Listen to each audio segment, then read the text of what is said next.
ఏదైనా ఒక డేంజర్ వచ్చినప్పుడు మన ఆలోచన కన్నా ముందు మనం రియాక్ట్ అవుతాం. అంటే ఎలాగా? ఫర్ ఎగ్జాంపుల్ దోసలు వేస్తుంటే పెనం కాలిందంటే, ఓహో! పెనం కాలిందా? ఇప్పుడు నాకు వేడిగా ఉంది, కాలుతుందా అని వెనక్కి చెయ్యి తీయం. చెయ్యి తీసేసిన తర్వాత మనకు కాలిందని ఆలోచన వస్తుంది. ఎప్పుడన్నా గమనించారా మీరు? అంత ఫాస్ట్గా వచ్చిన డేంజర్ని ఎలా డిటెక్ట్ చేసి ఎలా రియాక్ట్ అవుతున్నాం దాని గురించి తెలుసుకుందాం. Hi, this is doctor Sushmita Gajula, psychiatrist. మన మెదడులో ఎమిగ్దాల అనే ఒక చిన్న బాదం పప్పు షేప్లో ఉన్న సెంటర్ ఉంటుంది. దాన్ని emotional centre of the brain అంటారు. ఇది డేంజర్ని డిటెక్ట్ చేస్తుంది. ఎంత ఫాస్ట్గా అంటే మనం కళ్ళు మూసి తెరుచుకునే విత్ ఇన్ సెకండ్స్ అని కూడా నేను చెప్పలేము, అంత ఫాస్ట్గా. మనకి సర్వైవ్ అవ్వటానికి మనకి ఏదో హాని జరుగుతుందన్న డేంజర్ని డిటెక్ట్ చేసి వెంటనే హైపోథాలమిక్ పిట్యూటరీ అడ్రినల్ యాక్సిస్ అనే దాన్ని స్టిమ్యులేట్ చేస్తుంది.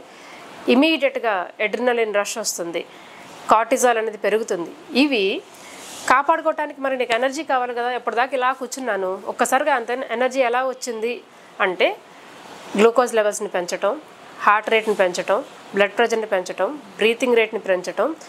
కాళ్ళు చేతులు కాపాడుకోవడానికి ఏదో ఒకటి చెయ్యాలి, ఫైటా లేదంటే పారిపోవటం, దానికి ఎనర్జీ కావాలి. సో బ్లడ్ ఫ్లో అంతా వీటికి వచ్చేటట్టు చేసి మజిల్స్ అనే టెన్షన్లో ఉంచి మనం కాపాడుకోవటానికి ఎంత ఫాస్ట్గా పరిగెత్తగలము దాని మీద మాత్రమే దృష్టి ఉండి సింగిల్ మైండెడ్గా ఉండి మిగిలిన ఆలోచనలన్నీ రానివ్వకుండా హెల్ప్ చేస్తుంది.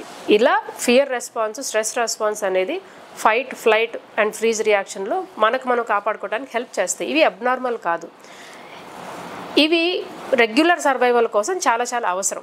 Thank you.